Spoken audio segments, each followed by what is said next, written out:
Everyone's talking about that new 50-year mortgage that doesn't even exist yet because it promises one thing, a lower monthly payment. But what if I told you there is a fixed rate out on the market that gives you even lower payments for the first 3 years without committing to an outrageously long 50-year loan and without the threat of paying tens of thousands of dollars in extra interest? It's here now, and it has been for a long time.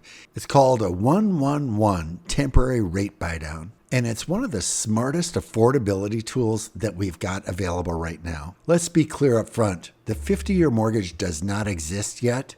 So let's walk through what it would mean. The idea is simple. The monthly payment is lower because the lender is going to collect interest over an additional 20 years. The lower payment isn't because you're saving money, it's because you're paying less principal. And the interest rate, it's anybody's guess as to what it will be. I've seen a lot of prognostications that it's at least 0.5% higher than a 30-year fixed rate. There's nothing magical going on here. You're just paying the loan off slower and paying a lot more in interest. So let's take a look at a couple of examples. On a $400,000 loan, if a 30-year fixed rate is, let's say, 6%, and a 50-year rate is, let's say, 6.5%. The 50-year payment is about $140 lower per month. Or let's say interest rates are only 0.25% higher than a 30-year, then your mortgage payment is about $220 lower per month. So 50-year loans do have lower monthly payments. But here's the thing, if you want a fixed rate, but you want to limit it to a 30-year term and realize there's an option that in the first 3 years of a loan could have a payment that's even lower than a 50-year fixed rate and would ultimately save you tens of thousands of dollars. Would that be interesting to hear about? That's what we're going to talk about. Hey, I'm Peter Lindquist. I'm a mortgage lender in Minnesota,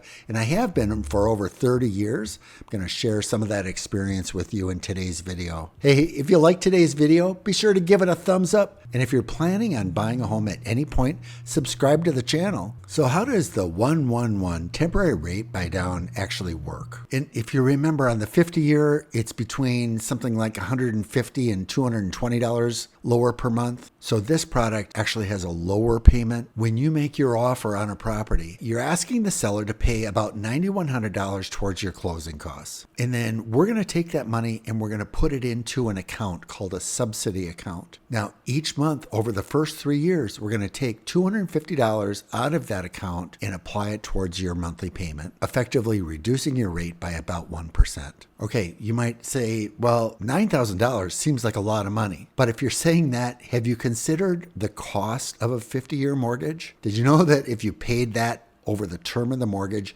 you would spend over $400,000 more in interest on the 50-year than you did on the 30-year? So we're talking $9,100 or we're talking over $400,000. So which one do you want? Now people will also say, but my payment is going to go up by $250 37 months from now, 3 years from now. And yeah, that's true. But consider what's going to happen to your income over 3 years. Just some quick math. If you're earning $100,000 and you're getting a modest 3% raise each year, that means your income has gone up about $9,900 gross. So yeah, your mortgage payment is going to go up 3 years from now by $250, but will your income continue to go up over that period of time? And is 3% a reasonable raise? Now look, realistically, you're not going to keep a 50-year mortgage or a 30-year mortgage over that full term. Average life of a mortgage is somewhere around 7 to 10 years. So realistically, if a 50-year mortgage doesn't cost $400,000 more, but considering the higher interest rate that it's likely to have, after 10 years, you would have paid about $385,000 worth of interest on a 50-year loan,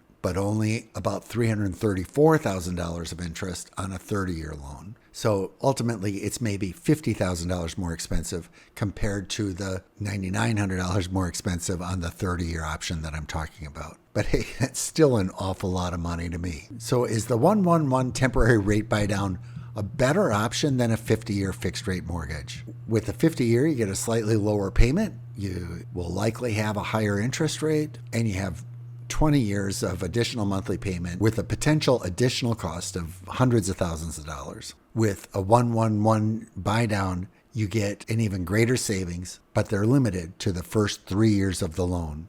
Will your income catch up to handle the adjustment 3 years from now? And of course, it pays off over 30 years. So the payment I'm talking about is a good fit if you want payment relief in that first 3 years, if you expect your income to increase enough to cover the bump in payment when it occurs, if you're working with a seller that'll negotiate up to $9,000 a seller paid cost. Curious whether a temporary rate buy down would be the right scenario for you? Feel free to reach out to me. My contact information is in the description below. And I want to reemphasize the 50-year loan is just being talked about. So I'm comparing a real product to a theoretical product. But I do just want you to see that if that's what you're waiting for, you could have something that's even better right now if you want to learn about a temporary rate buy down. Thanks for taking the time to be with me. My name is Peter Lindquist. Look forward to seeing you next time.